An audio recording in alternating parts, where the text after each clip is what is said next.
That lift and basket make all the difference in wax dipping. Makes it so much easier. So I've only got, I don't know, 28 or 30 left. Got that stack done. That stack is done. We got 100 more to go after this, but I'm not going to be able to get them done today. So I think what I might do is wait until after all of my honey is pulled and all of the painted boxes I've got out as honey supers. I'll swap them for wax dipped, put the frames in wax dip boxes for next year, and then keep all of my painted boxes as empties and bring them in here and wax dip them along with those. Because I don't think I'm going to need those soon. I don't think I will. I might, but I don't think I will. So I'm cooking the boxes for 3 minutes at 300, and then I lift them up and let them dry off for a minute or two. So I've got quite a bit of time, downtime. I'm playing with the ant lions, trying to feed them some ants. I used to do that when I was a kid a lot. And I'm listening to a book on Alexander the Great. Been doing this quite a while today, quite a while. Probably 4 hours right now. And not too much longer, maybe 30, 45 minutes. Then we'll be done for today. It's finally bee suit washing season. Got in the truck this morning, smelled my bee suit as soon as I got in and said, ooh yeah, I gotta wash that thing.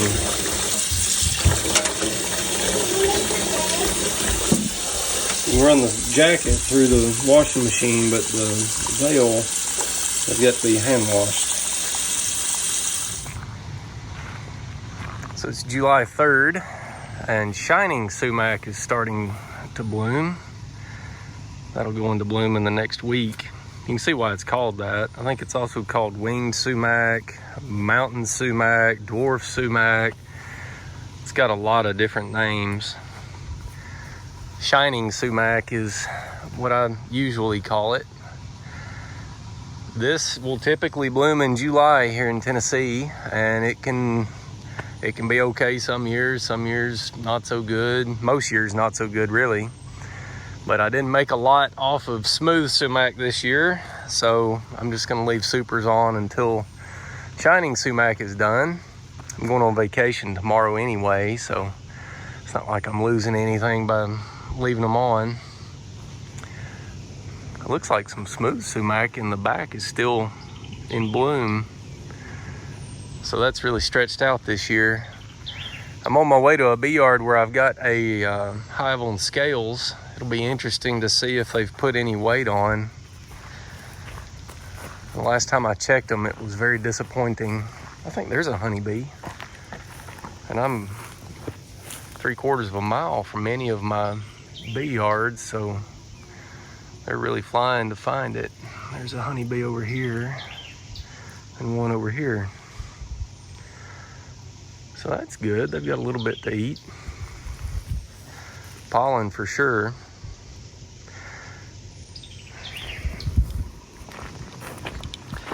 I've got 100 gallons of syrup on the truck.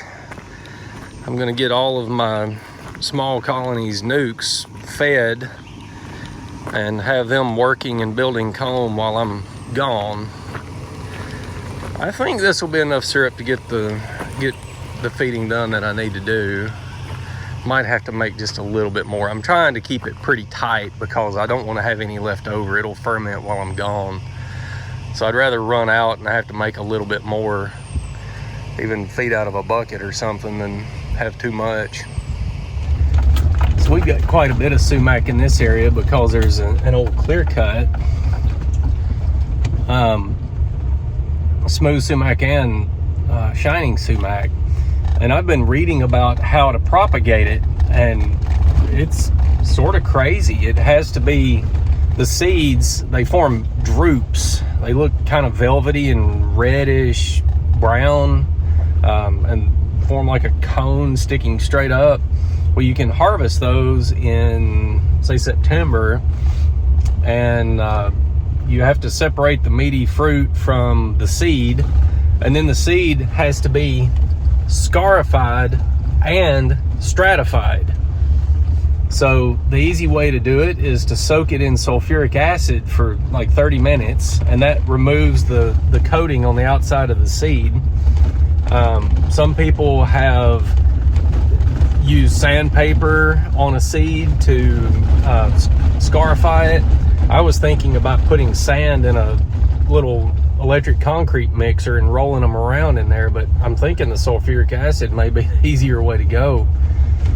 And then they have to be stratified, so they've got to be, I forget what it is, below 52 degrees or 47 degrees or something for like 70 days. So you've got to keep them in the refrigerator for like 70 days before you can plant them in the spring. So the life cycle of that seed is it gets eaten by a bird in September or October and passes through the bird's digestive tract, and that removes the coating on the seed, and then it goes through winter and gets stratified, and it will grow the following season. So you have to mimic that natural process in order to get the things to germinate. I'd like to have more sumac, but that sounds like a lot of trouble. I've got a lot of stuff going on already, and I'm not, I don't have a green thumb. That's a summer tanager. Looks like a young one. Fledgling of the year. They get mistaken for cardinals very often. But this is an insect specialist. They're pretty notorious for, I think they eat a lot of virgin queens that go out and try to mate this time of year. So of course I always reflect on what I've done this year and what I want to do next year. The nukes that I made early this year did great. They filled up on the flow. They built a ton of comb. Just did really good. I didn't have to feed them. You know, I had good mating success. I think my first round of nukes may have been a little bit early because my mating success wasn't as good as the second, third, and fourth rounds. So it's got me thinking for next year, I just need to split everything down early and get all my nukes made in like 2 weeks. Have a bunch of cell builders going, hire in help if I need to, and let them all grow on the flow. Yeah, and I think I'm gonna make more smaller nukes next year. I would have done that this year, but I didn't have queen cell availability. Had a rogue queen get in a builder and kill all the cells, and you know, I think I need, if I need 100 cells, I think I better plan on raising like 150 or something along those lines. You know, I need to have an extra builder or two cooking. If I throw cells away or give them away, you know, that's fine, as long as I've got what I need. I've got to have what I need when I need them. That's going to be critical next year. Yeah, in beekeeping here, unless you get whacked with really weird weather, everything favors making nukes early. Splitting early and then letting them grow on the flow. You don't have hive beetle problems. You get better mating success. You can feed them natural stuff and not syrup. My sugar bill has been a whole lot lower this year than last. Of course, we were in a extreme drought last year. We went from bad to worse, I think severe, and then eventually hit extreme. So I spent a lot of money on sugar last year. Had healthy bees coming in the spring though, so that's worth it. But this year I don't think I'm going to spend nearly as much, and I've got more hives. I like this quote, take steps to save steps. where you put in work in order to make things easier later on. And if I can get this chunk of work done in late March, early April, and get everything split down, get all my nukes made, and then put them into the main flow, let them grow on that, it just makes everything else so much easier the rest of the season. Like, if I could get that work done and not be fooling around with nukes in May, then I might be able to get my nukes sold. Go ahead and get done with that, get them all sold earlier, and then do a honey extraction in May, late May.